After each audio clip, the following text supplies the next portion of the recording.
हिरण्यकश्यपु रावणाला देवद्वेषे मृत्यू आला, तैसा एकही नाही घडला प्रकार संत हस्ताने. இந்த ஓவியின் பொருளாவது, இரண்யகசிபுவுக்கும் ராவணனுக்கும் கடவுளை வெறுத்ததன் மூலம் மரணம் நிகழ்ந்தது. இத்தகைய சம்பவம் ஒன்று கூட மகான்களின் கரங்களால் நிகழ்ந்ததே இல்லை. இந்த ஓவியில் ஸ்ரீ தாஸ்குணு மகாராஜ் அவர்கள் ஏற்கனவே தெரிவித்த அந்த கடவுளுக்கு உள்ள 2 குணங்களான அவதார நோக்கமான, அதாவது இஷ்ட அனுகிரகம், துஷ்ட நிகிரகம்.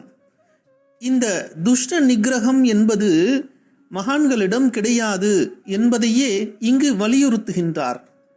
அது எப்படி என்றால், சனகாதி முனிவர்கள் 4 ஜெய விஜயர்கள் வைகுண்டத்திற்குள் அனுமதிக்காமல் தடுத்தார்கள். எனவே அவர்கள் பூலோகத்தில் பிறக்கும்படி சபிக்கப்பட்டனர். சாப விமோச்சனம் வேண்டுகையில், பக்தனாக பல பிறவிகள் பிறந்து வைகுண்டம் வருகிறீர்களா, அல்லது 3 பிறவிகள் பகவானின் எதிரியாக, அதாவது பகவானை வெறுத்து வைகுண்டம் வருகிறீர்களா என்று கேட்க, இறைவனை நீண்ட காலம் பிரிந்திருக்க விரும்பாத அந்த துவாரபாலகர்கள் 3 பிறவிகள் எதிரியாக வாழ்ந்திட வரம் கேட்டனர்.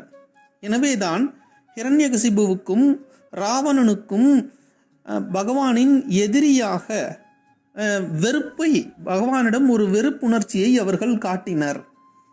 அப்படி இங்கு குறிப்பிடும்போது, அந்த ஜெய விஜயர்கள் சத்தியயுகத்தில் ஹிரண்யகசிபுவாகவும் ஹிரண்யாக்ஷனாகவும், திரேதா யுகத்தில் ராவணனாகவும் கும்பகர்ணனாகவும், துவாபர யுகத்தில் சிசுபாலனாகவும் தந்தவக்ரனாகவும் அவதரித்தனர் என்பது இங்கு குறிப்பிடப்படுகின்றது.